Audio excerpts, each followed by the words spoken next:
For classification, നമ്മൾ assign the class with the highest count to the new data point. New data point ഈ നമ്മൾ select ചെയ്ത് വെച്ചിരിക്കുന്ന k നൈബേഴ്സിന്റെ കൂടുതൽ ഏത് ക്ലാസ് ആണോ അസൈൻ ആയിരിക്കുന്നത് ആ ക്ലാസ്സിലേക്കായിരിക്കും ന്യൂ ഡാറ്റ പോയിന്റ് എടുക്കുന്നത്. അതായത് മെജോറിറ്റി വോട്ടിംഗ് ഓരോ ഡാറ്റ പോയിന്റ്സിലും ഏത് ക്ലാസ്സിലേക്കാണ് അസൈൻ ചെയ്തിരിക്കുന്നത്. അപ്പോൾ ഈ 3 ഡാറ്റ പോയിന്റ്സിലും ഏറ്റവും കൂടുതൽ ഏത് ക്ലാസ്സിലേക്കാണ് അസൈൻ ചെയ്തിരിക്കുന്നത് ആ ക്ലാസ് ആയിരിക്കും ന്യൂ ഡാറ്റ പോയിന്റ് കൊടുക്കുന്നുണ്ടായിരിക്കും. അതാണ് മെജോറിറ്റി വോട്ടിംഗ് എന്ന് പറയുന്നത്.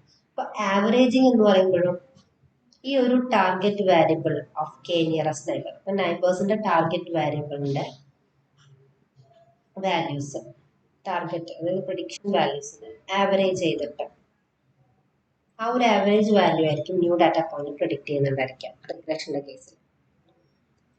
ഇപ്പോൾ ഫോർ എക്സാമ്പിൾ ഇപ്പോൾ ക്ലാസിഫിക്കേഷനിൽ കെ ഈക്വൽ ടു 5, ഇപ്പോൾ 5 നിയറസ്റ്റ് നൈബേഴ്സ് ഏതൊക്കെ ക്ലാസ്സിൽ വരുന്നുണ്ട് നോക്കും. അപ്പോൾ നമ്മൾ ഓൾറെഡി ആ ട്രെയിനിങ് ഡാറ്റയിലേക്ക് ഈ ഒരു പുതിയ ഡാറ്റ പോയിന്റിന്റെ ഡിസ്റ്റൻസ് മെഷർ ചെയ്തിട്ട് അത് ഓർഡർ ചെയ്തിട്ടുണ്ടായിരിക്കും.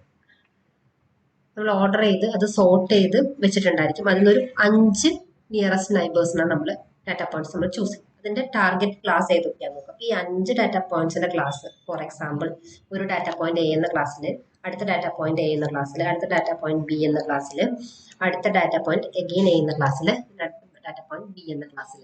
അപ്പം ഇതിൽ majority the new data point is classified as class A. അപ്പോൾ ഇവിടെ മെജോറിറ്റി എന്ന് പറഞ്ഞ ക്ലാസ് എ ആണല്ലേ. 3 ക്ലാസ് ഉണ്ട് എ, 3 ഡാറ്റ പോയിന്റ് ക്ലാസ് എയിലാണ് വന്നിരിക്കുന്നത്, 2 ബിയിൽ. അപ്പം മെജോറിറ്റി എന്ന് പറയുന്നത് എ അല്ലേ. ന്യൂ ഡാറ്റ പോയിന്റ് എയിലേക്ക് നമ്മൾ അസൈൻ ചെയ്യും. ഇനി റിഗ്രഷൻ ആണെങ്കിൽ കെ ഈക്വൽ ടു 3 മീൻസ് എന്താ 3 നിയറസ്റ്റ് നൈബേഴ്സ് ആയിരിക്കും നമ്മളിവിടെ ചൂസ് ചെയ്യുന്നുണ്ടായിരിക്കുക. ഡിസ്റ്റൻസ് മെഷർ ചെയ്തിട്ട് ഒരു 3 ഡാറ്റ പോയിന്റ്സിനെ എടുക്കും. അതിന്റെ ടാർഗറ്റ് വാല്യൂ എന്ന് പറയുന്നത് 4.5 ആൻഡ് 3.5. ഓക്കെ, ഇവിടെ നമുക്ക് 3.0 ഇവിടെ വിട്ടു എന്ന വാല്യൂ. ഓക്കെ, അപ്പോൾ ഇവിടെ 3.0.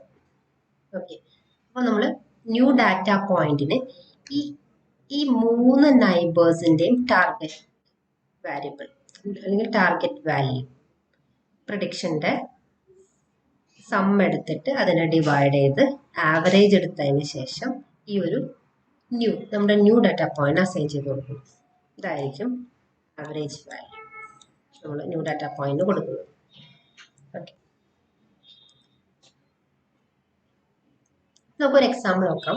ഇപ്പോൾ നമുക്കൊരു ന്യൂ സ്റ്റുഡൻറ്റിനെ ക്ലാസിഫൈ ചെയ്യണം.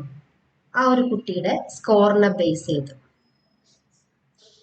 ഏത് സ്റ്റഡി ഗ്രൂപ്പിലേക്ക് അസൈൻ ചെയ്യാം എന്ന്.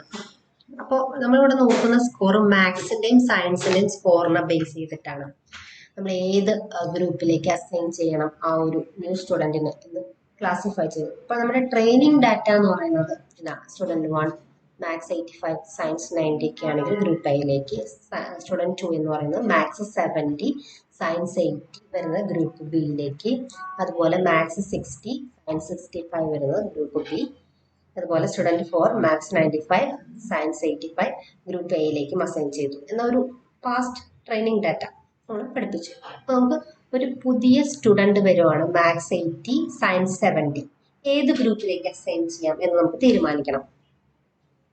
അപ്പോൾ ആദ്യം നമ്മൾ എന്താ ചെയ്യേണ്ടത്, കെ നിയറസ്റ്റ് നൈബറിനെ ചൂസ് ചെയ്യണം. എത്ര വേണം, എത്രണ്ണത്തിന് ജസ്റ്റ് വേണം. അപ്പോൾ കെ ഈക്വൽ ടു 3 എന്ന് നമ്മൾ സെറ്റ് ചെയ്യാം.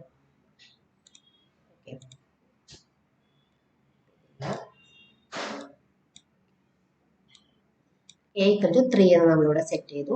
ദെൻ നമുക്ക് നെക്സ്റ്റ് എന്താ നമുക്ക് ചെയ്യണ്ടേ, distance between the new student and each existing student ആണ് നമുക്ക് കണ്ടുപിടിക്കേണ്ടത്. എക്ലീഡിയൻ ഡിസ്റ്റൻസ് ഫോർമുല യൂസ് ചെയ്തിട്ട് നമ്മൾ എത്ര ഡിസ്റ്റൻസ് മെഷർ ചെയ്യും. How close the new student is to training data, എത്ര ക്ലോസ് ആണ് ഈ ഒരു ന്യൂ സ്റ്റുഡൻറ് ട്രെയിനിങ് ഡാറ്റ പോയിന്റ്സിലേക്ക് എന്ന് നോക്കിയിട്ടായിരിക്കും നമ്മളോട് പ്രഡിക്ഷൻ ചെയ്യുന്നുണ്ടായിരിക്കാം. ഇവിടെ എന്താ,